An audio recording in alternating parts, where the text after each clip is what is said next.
Hey guys, look at that. Whew. That was a good run. Spirit of the moment. I just thought today I felt like detoxing my body, so I wanted to go for a run. It's been months and months and months and months since I last ran. I've been doing a lot of walking instead, and I must say, I feel like my lungs are on fire. Now guys, the benefits of going for a run is basically you can burn some calories off. You can help your heart health increases because your heart can work harder under stress, and so it strengthens the heart. And you know, people that run tend to live a little bit longer. People that are actively fit, that doesn't just mean lifting heavy weights. You also need to have the cardio aspect. So walking and running are great. Now I didn't run at a fast speed or anything. I think each kilometer took me about six and a half minutes. So it's at a sort of a jogging pace. Now it's really important when you first start running that you don't go too hard because the chances of injury are a lot higher. So yesterday I managed to knock my knee into a table, and man, it's still very, very sore. So I took it a lot lightly today, and so I was sort of running at about 70% of my capabilities.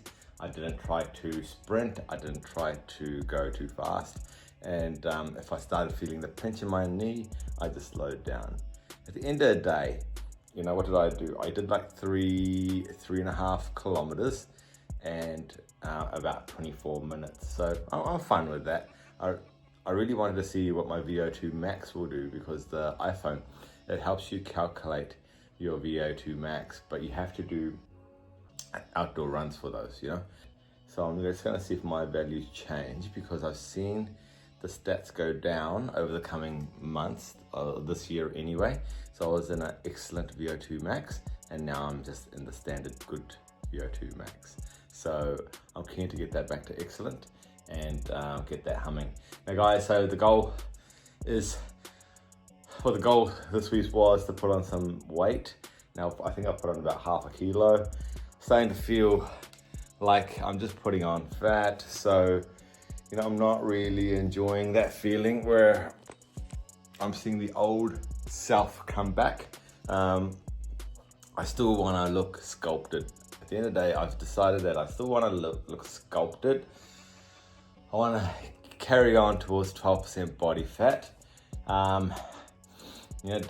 without dropping below 70 kilos.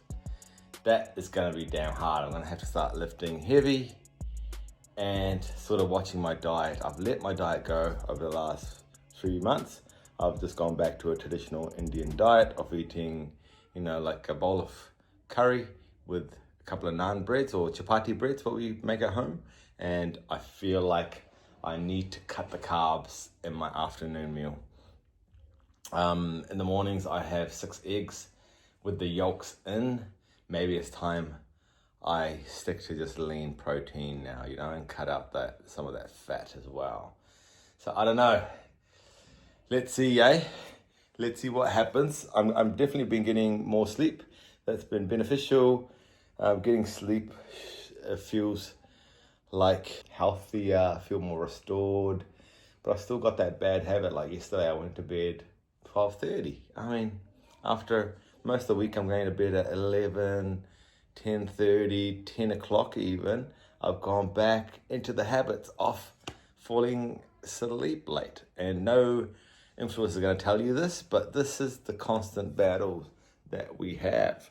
Okay, obviously I can make myself go to sleep on time, and it's not willpower. It's like, well, do you want to have a happy family? Your wife, your kids, they want to play board games or hang out, watch a movie. Do you then say, no, I'm just going to be selfish and I'm going to go to bed at 10 o'clock? No, you can't do that, right? So the 3 pillars require health, wealth, and relationships. And so it's always going to be a balancing act between those 3. And there's no perfect balance that works for everybody. So guys, real life application is just do the best you can. So on those days that I sleep later, I try to just sleep in a little bit more.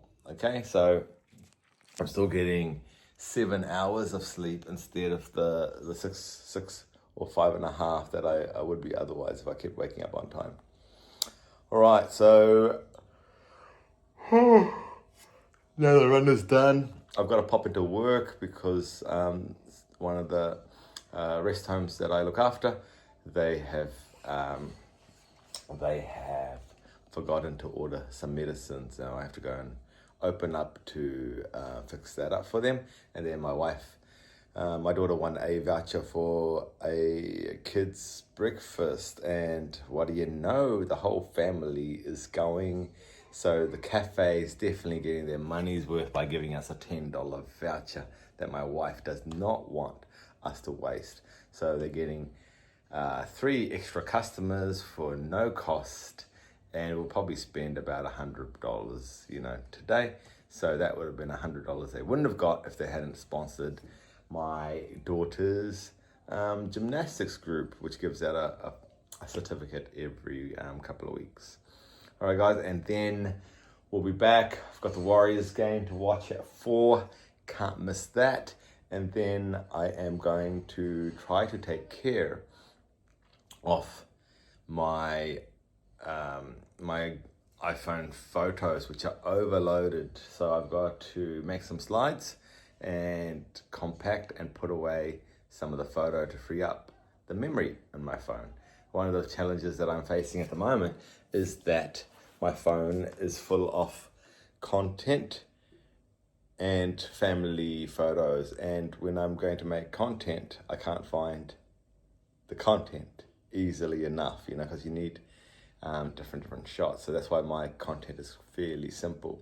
I thought about moving my content onto a hard drive, but you can't beat your little phone to create content from, because the desktop just has more friction, I feel. You don't have access to the sounds or anything like that. So I'm doing something wrong, so I've got to fix that up one way or another. Okay, guys, over and out. I'll see you guys in